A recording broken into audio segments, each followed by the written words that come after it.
Salam, selamat pagi. Perkenalkan, nama saya Timotius Ratu. Saya akan menjelaskan materi tentang memahami pendidikan multikultural. Ada 2 poin yang saya akan menjelaskan di sini, yaitu 1. Konsep multikulturalisme, 2. Pengertian pendidikan multikulturalisme. Pertama, saya akan bahas konsep multikulturalisme. Multikulturalisme merupakan konsep yang datang dari Barat, namun dalam perkembangannya konsep dan teori multikulturalisme mempunyai pengaruh di negara-negara Asia yang diperkenalkan secara luas oleh para akademisi, pemerintah, dan organisasi internasional. Mereka memperkenal dan mengembangkan gagasan multikulturalisme untuk melihat bagaimana realitas keragaman sosial dalam masyarakat Asia yang sangat majemuk. Konsep multikulturalisme yang mereka perkenal tidak hanya konsep keanekaragam suku bangsa, pluralitas kebudayaan, tetapi mereka menekankan pada pluralitas kebudayaan dalam negara.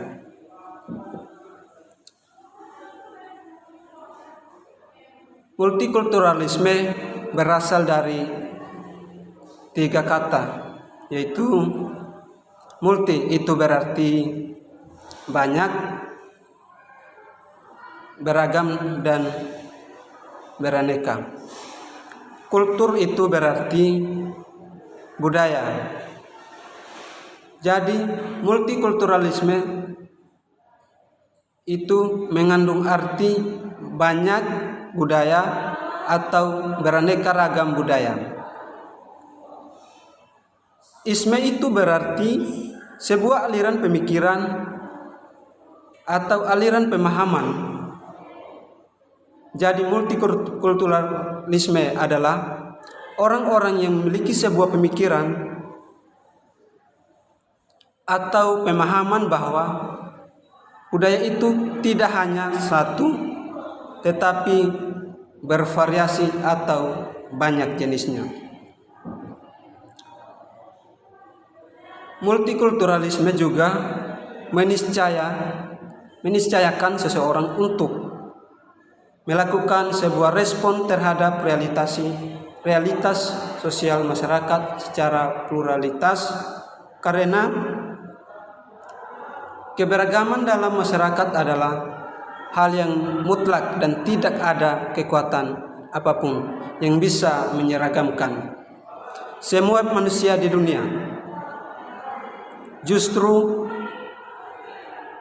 mereka hadir untuk membentuk sebuah keberagaman di dalam masyarakat.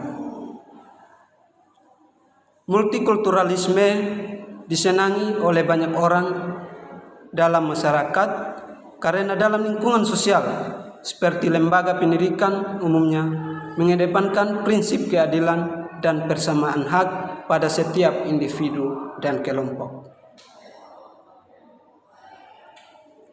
Selain itu, multikulturalisme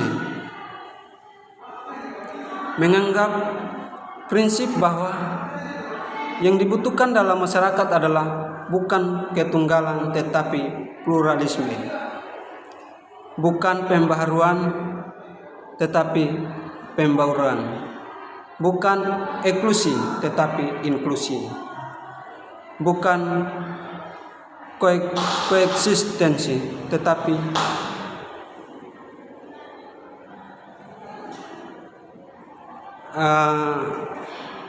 eksistensi,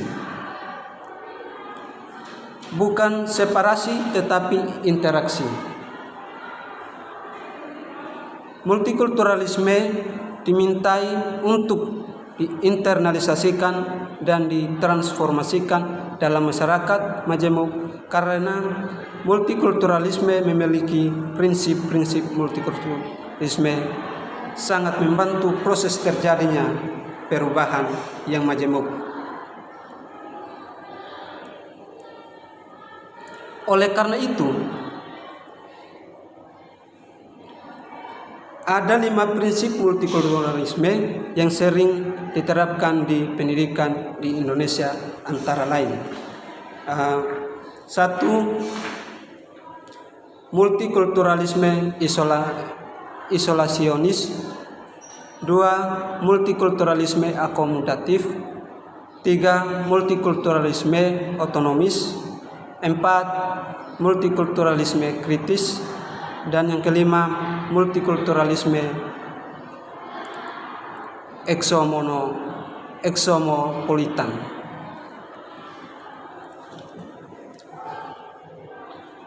Multikulturalisme isolasionis yaitu multikulturalisme yang mengacu pada masyarakat di mana terdapat beberapa kelompok budaya menjalankan hidup secara otonom, tetapi mereka terlibat dalam interaksi sosial dengan kelompok budaya lain secara minimal satu sama lain. Contohnya, masyarakat yang termasuk dalam kelompok ini adalah masyarakat dengan sistem millet di Turki Utsmani dan masyarakat Amis di Amerika Serikat. Kedua, kelompok ini menerima keberagaman, tetapi pada saat yang sama mereka tetap mempertahankan keaslian budayanya secara terpisah dari kelompok lain pada umumnya. Yang kedua, multikulturalisme akomodatif, yakni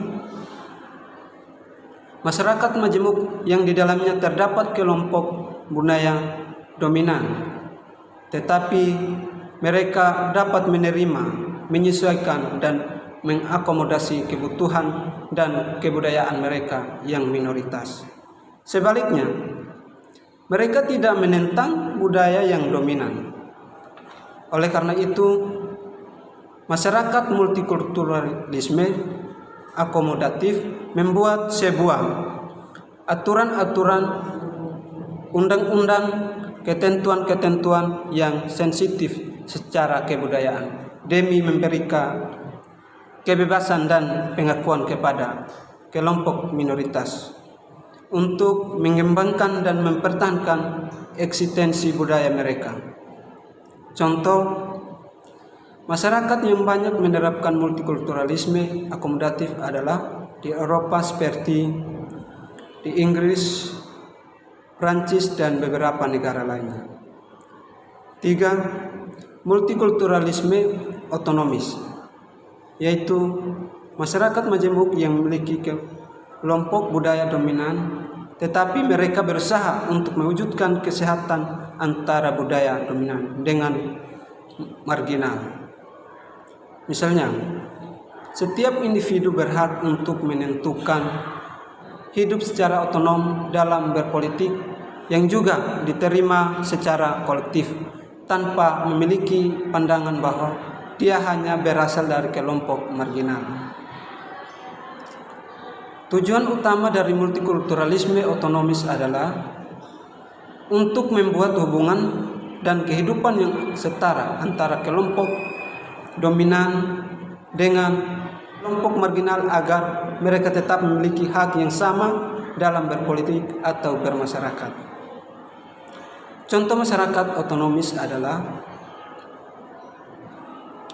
kelompok Loeb Joyce di Kanada dan kelompok Muslim imigran di Eropa yang diberikan hak untuk bisa menjelaskan agama Islam secara syariah dan mereka dapat mendidik anak mereka pada sekolah Islam. Yang keempat, multikultural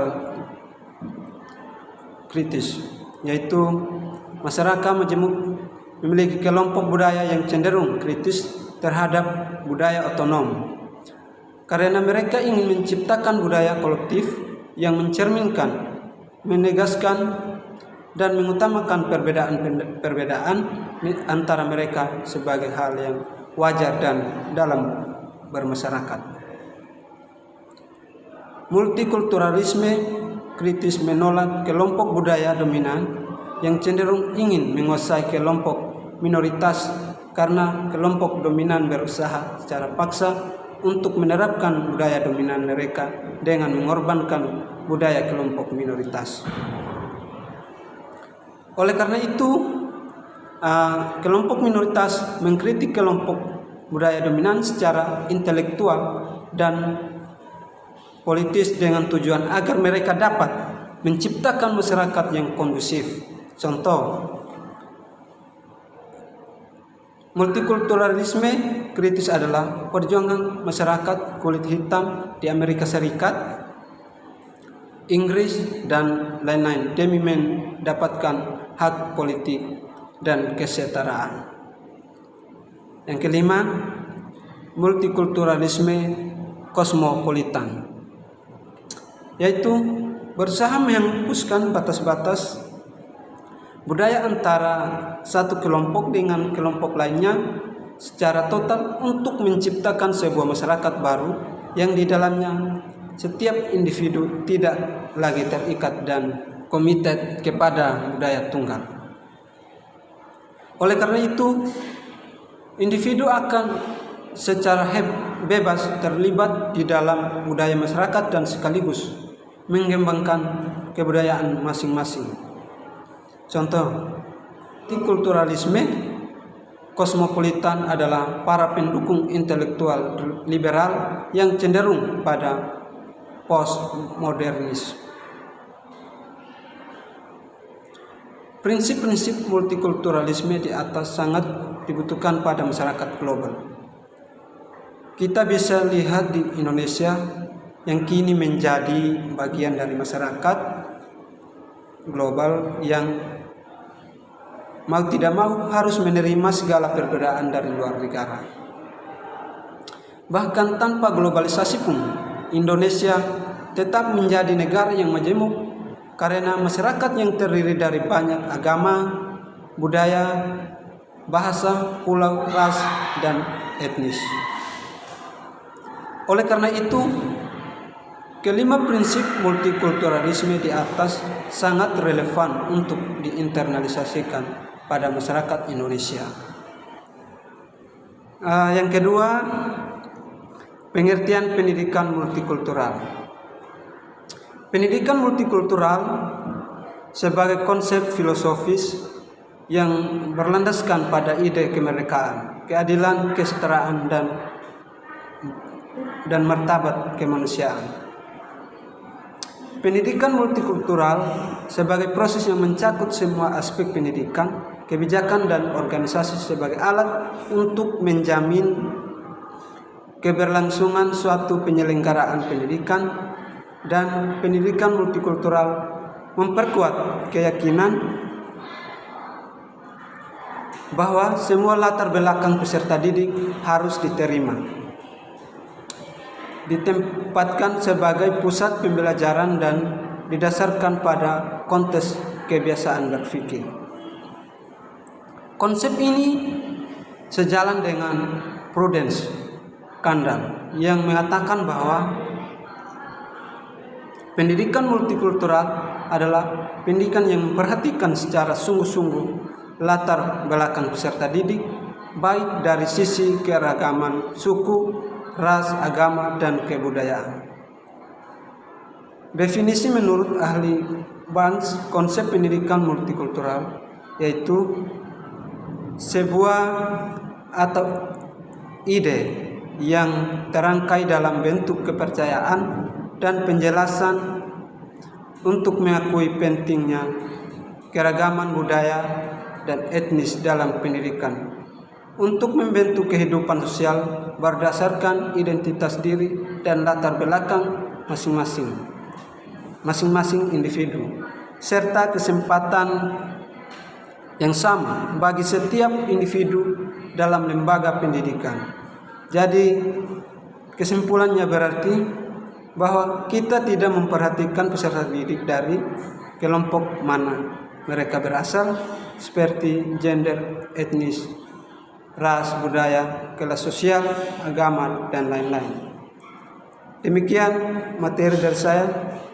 Terima kasih.